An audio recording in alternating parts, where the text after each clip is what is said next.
Un zeste d'info, loisirs. Du cinéma espagnol avec la série El Cid de Luis Arranz et Adolfo Martinez. Notre spécialiste cinéma Thomas Fléchier nous en dit plus. Aujourd'hui, je vais vous parler d'une série en diffusion sur Amazon Prime qui s'intitule El Cid, le Cid donc, une série espagnole. C'est l'histoire de Rodrigo Diaz de Vivar, un Castillan qui deviendra chevalier et un héros des champs de bataille dans l'Espagne du XIe siècle. Évidemment, quand on entend le Cid, on pense à la pièce de théâtre qu'on a tous étudiée quand on était petit.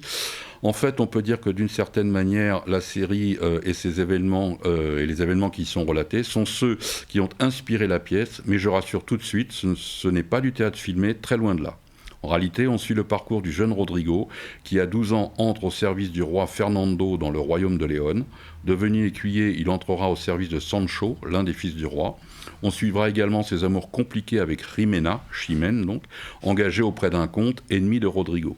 On est dans l'Espagne médiévale où divers royaumes, Léon, la Castille, la Galice, s'affrontent dans des guerres fratricides à la mort du roi Fernando qui a partagé les royaumes entre ses enfants. C'est aussi l'Espagne où les morts dirigeaient des villes comme Tolède ou Saragosse. Bref, on est sur de l'épopée, des batailles, des festins, des côtes de mailles, des châteaux forts, des feux qui crépitent dans de grandes cheminées en pierre.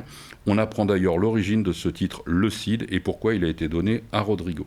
On est sur un format 50 minutes avec 5 épisodes pour la saison 1 et de gros moyens en particulier pour les scènes de combat.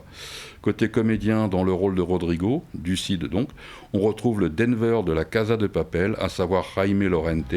Quand on a vu la Casa de Papel, on a un petit instant de surprise, mais qui s'évacue très vite car Lorente rentre parfaitement dans la cotte de maille du Cid.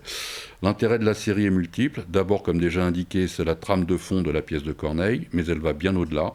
C'est la possibilité de découvrir une partie de l'histoire de l'Espagne qu'on ne connaît pas forcément. C'est encore une fois la possibilité de découvrir une production made in Europe qui n'a rien à envier à personne.